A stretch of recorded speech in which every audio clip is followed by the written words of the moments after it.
Amigo, amiga, soy Daniel Hernández y esto es Nostete Ipsum, un podcast donde hablaremos sobre desarrollo personal, profesional y autoconocimiento. Comenzamos.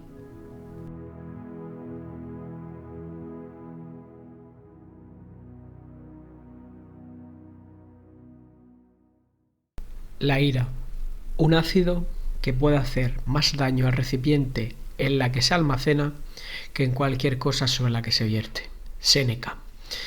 Queridos amigos, con una semana de ausencia de nuevo, ya sabéis que para aquellos que me escucháis, la paternidad es lo que tiene. De todas maneras, hoy quiero comprometerme con vosotros para avisaros en el caso de que alguna semana no pudiera publicar el podcast semanal, pues haceroslo llegar para que lo sepáis.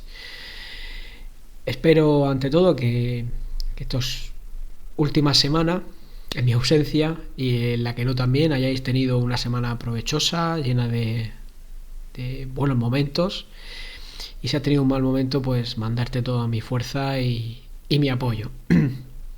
Bueno, la frase de Séneca creo que no da pie a sorpresa. Sabéis de lo que voy a hablar hoy, ¿no? De la ira, ¿no? Es un tema que siempre me ha llamado la atención porque por mi forma de ser, mi carácter, que ahora hablaré también del carácter, siempre se ha asociado el tema de las personas iracundas o las personas que gritan o las personas que suelen levantar la voz. Si nos vamos sobre todo al hombre, la testosterona, siempre se ha asociado eso con el carácter, con el mal genio, como una manera de que así es como las personas deberíamos de mantener y tener nuestros límites hacia las cosas que nos ocurren a nuestro alrededor, ¿no? Es decir, cuando una persona es iracunda siempre se ha asociado falsamente a el famoso carácter. Por eso he dicho que es un tema que me apasiona. Quien me conoce sabe que yo no soy una persona que suele levantar la voz con asiduidad. Seguramente antes sí lo hacía más, cuando me sentía más envolvido por las circunstancias, cuando mis emociones me atrapaban más. Y como digo, es un tema que daría para mucho tiempo de que hablar, así que voy a intentar sintetizar qué es lo que puedo opinar respecto a la ira. En cuanto a la ira, que es ese agregado psicológico, esa parte del ego, que junto con la pereza, junto con el miedo, junto con la envidia, puede ser seguramente de los 4 egos o yoes o agregados psicológicos, como cualquier filosofía, espiritualidad, como queramos llamarle, lo encasilla, ¿no? La ira llevada al límite es muy peligrosa, porque puedes hacer cosas que luego te arrepientas y sean irremediables. La ira es la delgada línea que va hacia el odio más visceral, es ser capaz de coger un arma y matar a alguien. Eso es lo que puede hacerte la ira. La ira es ese fuego sin control, ¿no? Que va trepando rápidamente en nosotros y nos hace decir auténticas barbaridades por la boca. Pues eso es lo que se ha asociado siempre al hecho de una persona iracunda es aquella que como que le duelen las cosas, en cierta manera es como mostrar ese dolor o mostrar esa manera de decir no estoy de acuerdo contigo, pero en vez de decirlo con palabras como las que acabo de decir, se ha asociado a que ese estado de ánimo, porque al final es un estado de ánimo, es un descontrol de las emociones, la ira seguramente es de las que más, pues se ha asociado como que oye, soy capaz de poner mis límites, cuando al final gran parte de la ira suele ser sobre todo a nivel de palabra, y palabras generalmente no delante de las personas, porque al final es como que hay una batalla entre la ira y el miedo, ¿no? Y al final es hablar mucho y morder poco, si nos vamos a ese ámbito, ¿no? Yo creo que desde la serenidad, la tranquilidad, la calma, se puede aprender a decir que no. Y una persona que es capaz de controlar sus emociones, bajo mi humilde punto de vista, tiene más carácter que una persona que vive arrastrada por la ira. Porque una persona que vive arrastrada por la ira, no nos engañemos, como un caballo sin control, es como la tozudez máxima de intentar creer y hacerle ver al mundo de que yo soy yo y que esto es mi imposición hacia el resto del mundo. Porque hay que comprender la ira, hay que ver el trasfondo de la ira. ¿Por qué yo puedo estar iracundo en un momento determinado? Hay una frase o una reflexión que leí hace un tiempo, que es, creo que fue en un libro de espiritualidad, no recuerdo ahora mismo cuál, que me gustó mucho, y es que cuando nosotros criticamos a alguien, generalmente estamos proyectando nuestra propia imagen. Lo que pasa es que como vivimos imbuidos tanto por el orgullo propio, vivimos imbuidos tanto por el ego, somos incapaces de que esa imagen que estamos viendo de nosotros, no somos capaces de reconocerla.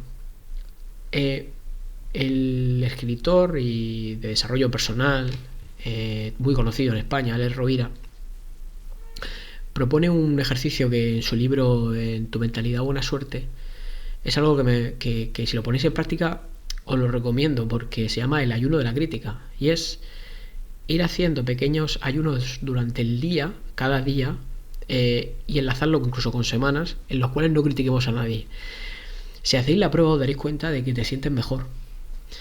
Y al principio te va a costar mucho, porque salir de ese bucle es difícil, y más hoy en día, donde impera el chismorreo, la crítica, el poner a la gente en el disparadero es lo que se lleva, es lo que vende. Entonces, salir un poco de eso te hace convertirte en una persona aburrida. Y no nos engañemos, yo por ejemplo lo digo abiertamente, yo a los ojos de mucha gente puedo ser un tipo inmensamente aburrido, pero puedo decir que me da igual, porque sinceramente hago lo que me gusta, lo que me place y lo que verdaderamente me llena. Entonces, volviendo al tema de la ira, si no la comprendemos, si no vemos el trasfondo que hay detrás, se puede convertir en algo peligroso, muy, muy, muy peligroso. Y es que la ira siempre ha sido un motivo para avivar el incendio entre cada uno de nosotros, ¿no? Porque al final saca lo peor. Y en esa pérdida de control decimos cosas que luego te paras a reflexionar y dices, ¿por qué he dicho yo esto? ¿Y sabes cuál es la segunda pata, otra de las patas de esto? Es que poca gente es capaz de que en un momento iracundo, cuando ya la tempestad se calma, cuando el mar vuelve a estar tranquilo, cuando volvemos al océano de la serenidad, no somos capaces de pedir perdón, porque sería como atentar a nuestro orgullo. Fijaos, en el ámbito político, que es el ámbito donde yo me he movido, siempre cuando una persona se pone iracunda, cuando una persona en un conflicto bélico, en un conflicto político, etcétera, si nos vamos al contexto nacionalista, por ejemplo, siempre se ha dicho que una persona contraria a ti, tu enemigo, cuando tú le pides perdón, es como que te estás bajando los pantalones. Pues si lo llevamos al plano más humano, y eso es muy humano, pero si lo llevamos al plano del día a día, mejor dicho, quitamos la prótesis de la política, es así, porque se da por hecho como que me estoy bajando los pantalones, y eso es algo terrible. Terrible porque significa que eres incapaz de pedir perdón, que estás imbuido también por otra cosa que se llama el rencor, que es otro tema que me gustaría tratar en este podcast más adelante. Veis que voy diciendo cosas que me van saliendo porque son cosas que a mí personalmente me llaman la atención, seguramente porque me he rodeado de ellas, porque he conocido gente, porque incluso tengo gente a mi alrededor que ha podido estar dentro de eso o está dentro de eso, ¿no? Claro, y yo a veces, si pudiera hacerle preguntas a esa persona, si me dejara, porque una persona iracunda no te va a dejar, y es muy difícil a veces tratar con una persona, es mejor dejar que salga el fuego, que siga saliendo fuego, porque el fuego al final va a terminar, porque enseguida viene la calma, ¿no? Yo en los momentos que a lo mejor he podido discutir con alguien o me he puesto más iracundo, a mí soy una persona que a nivel energético me afecta mucho en la cabeza y me termina con dolores de cabeza. Suelo terminar con dolores de cabeza. Y he aprendido que la ira al final, convertirme en una persona iracunda, lo único que hace es hacerme perder el tiempo, hacerme perder mi energía y hacerme no ser una peor persona, pero sí transformarme en algo que no soy. Entonces, al final la ira la defino como que es veneno para el alma, es puro veneno para el alma, como he dicho la frase Séneca, y es así, es veneno. Y a veces lo mejor que podemos hacer cuando una situación viene, una impresión de fuera o una emoción que nos choca, que una frase que nos han dicho, es pararte a reflexionar un momento, y eso te acaba saliendo de manera automática a poco que lo vayas mejorando, lo vayas, vamos a decir, entrenándolo, ¿no? Párate a pensar, ¿por qué me enfada esta situación? ¿Por qué me enfada esto? Y ahora, reflexiona y di, ¿Qué puedo hacer yo respecto a esto? ¿Qué puedo hacer? Y si ya has pasado la fase de la ira o has tenido una fase iracunda, ¿por qué he perdido el control? ¿Qué me ha hecho perder el control? ¿Cómo me he sentido ahora? ¿Cómo me siento ahora? ¿He arreglado algo? Ya te puedo decir que no vas a arreglar nada. Al final estás proyectando al mundo una imagen muy desagradable de ti, que a poco que pase el tiempo te acabarás dando cuenta de que has perdido días maravillosos, has perdido el presente y lo has perdido en pro de dejarte llevar por tus propias emociones. Con lo cual, para mí, sinceramente, no lo considero que una persona iracunda es una persona con carácter. Y cualquier manual de inteligencia emocional, cualquier psicólogo te lo va a decir. No. Una persona que tiene mucha ira generalmente esconde un miedo terrible a enfrentarse a la realidad. Y la mejor manera de poder defenderse ante eso, pues proyectar esa imagen. Algo que es lícito y es humano, no es algo que critique. De hecho, yo en todos mis episodios jamás busco la crítica, simplemente trato de proyectar cosas que me han podido pasar a mí, sobre todo a mí, y que al final pues eso, es arrastrarte hacia un sitio, hacia una emoción que al final esconde un trasfondo de miedo, envidia, rabia y de no haber sido capaz de conseguir aquello que te propones. Porque es importante, ¿no? Es importante poner coto a la ira, ¿no? Hay que estudiarla a cada instante en la vida, no hace falta irte. Hay gente que dice, necesito irme una semana a un monasterio a meditar, o necesito irme... No, eso al final es para los que quieren llevar una vida ascética. Pues vale, lo puedo entender, que quiere una persona que quiere dedicarse a la espiritualidad, pero no... Tú puedes ser una persona espiritual sin necesidad de ser un sacerdote, un monje, ni nada por el estilo. Pero oye, pues una persona una persona muy reflexiva a nivel filosófico, religioso, espiritual, y oye, pues ha querido dedicar a eso, respetable. Pero no necesitas irte una semana a convertirte en una persona, a serenarte.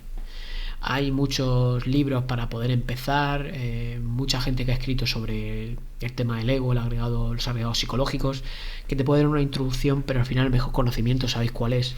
Es tu propia experiencia. Es que tú poco a poco vayas probando, vayas viendo, vayas analizando, y es en la vida como tú te conoces. La meditación es un campo maravilloso para eso. Es el autoconocimiento, es el verte tú, exponerte a ti mismo, quitarte todas las capas, quitarte todas las creencias, quitártelo todo y verte tú frente a un espejo. Vas a sentir mucha vergüenza por muchas cosas, incluso el pasado va a estar taladrándote ahí, pero el pasado es pasado, el pasado tú ya no puedes cambiarlo. Entonces mi consejo es que vayas analizando, viendo qué situaciones es la que a mí me hace ponerme así, por qué me pongo así. No solo me pongo porque me hayan podido mentir, no solo me pongo porque me hayan podido estafar. Hay algo más para que yo me ponga así. Hay un dolor, algo se encierra dentro de mí que no quiero sacarlo por vergüenza a lo que pueda pensar el resto de la gente. Y eso es así, a poco que rasques, pero tienes que rascar. Y entiendo que al final esto es como cuando haces deporte. A todo el mundo no le gusta ponerse a hacer deporte. A todo el mundo no le gusta ponerse a prepararse la comida si vive solo en casa. Prefiere pedirse un Uber Eats, por ejemplo. Pero por eso hay que trabajártelo. Y el camino de la espiritualidad y el autoconocimiento es así, es trabajar. Trabajar, buscar tiempo, sacar tiempo. Ahora en mi caso me está costando más por el tema del nacimiento de mi hijo, pero intento sacar 10, 15 minutos, 5 minutos, por lo menos para reflexionar y pensar en el día que me ha podido ocurrir. Y cuando tengo alguna cosa que me pueda ocurrir en casa o fuera de casa, reflexiono y pienso antes de saltar o dejar que la emoción pueda conmigo, decir, vamos a ver qué ocurre aquí. Y por favor, es algo que os pido que paréis a pensar, no confundáis nunca la vehemencia con la ira, no tiene nada que ver. Tú puedes ser una persona vehemente, fijar tu postura, saber decir no sin levantar la voz, sin gritar, sin insultar, y tú puedes ser una persona muy vehemente. De hecho es algo que yo trato de construir día a día, ¿no? No es fácil, sobre todo cuando tienes un mundo lleno de personas, en las cuales tú te incluyes, por supuesto, de que en cualquier momento bajas la guardia y el ego está ahí para agazaparte. Pero intento que la gente entienda que es totalmente diferente ser vehemente a ser iracundo. Iracundo no es carácter, iracundo no es vehemencia, iracundo es una persona descontrolada que ha dejado que la emoción pueda con ella. Y por último y para finalizar, tampoco voy a decir cuento porque al final esto es un tema que tengo desarrollo y podía seguir aquí hablando mucho tiempo de este tema, pero sería enrollarme demasiado. Y es que quería hacer una reflexión respecto al carácter, y es brevemente deciros que penséis qué es el carácter. ¿Qué es vuestro nombre, por ejemplo? Vosotros sois vuestro nombre, yo soy mi nombre, Daniel soy mi nombre, este es mi nombre, ¿no? De cara a la sociedad, de cara al mundo, de cara a cualquier trámite civil, cualquier trámite económico, administrativo, político, el que sea, social. Yo soy Daniel Hernández, vale. Yo soy Daniel Hernández. Tú que me estás escuchando eres quien seas. Tú eres tu carácter. Eso es lo que a ti te define. Porque al final estamos sujetos desde que nacemos a infinidad de creencias. La primera de todas es nuestro nombre. Y ojo, no estoy diciendo que no tengas nombre. Pero reflexionar acerca de esto, porque quizás a lo mejor estoy dando pistas para el siguiente programa de lo que voy a hablar, ¿vale? Y para finalizar, aunque no voy a decir cuento, sí que voy a dejar esta pequeñita reflexión, esta frase que hice en su momento, y es que no muestra más carácter ni es más valiente aquel que levanta la voz, sino aquel que es capaz de dominarse a sí mismo y a sus emociones. Así que nada, gracias amigos por estar ahí una semana más. Espero veros la semana que viene. Ya sabéis que abriré distintos canales en el caso que no pudiera volver la semana que viene y volviera dentro de 15 días. Espero que no. Voy a intentar organizármelo de tal manera que pueda seguir a podcast semanal. Y nada, pues en LinkedIn, en Instagram, podéis encontrarme en WordPress también, en mi blog, donde trato de escribir con asiduidad. Ahora también, la verdad que se me está complicando un poquito y también escribo poemas y demás. Así que un abrazo para todos. Espero que tengáis una semana llena de buenos momentos, y los malos, como digo, fuerza, adelante, y que después de la tempestad siempre llega la calma. Hasta la semana que viene y lo dicho, un abrazo.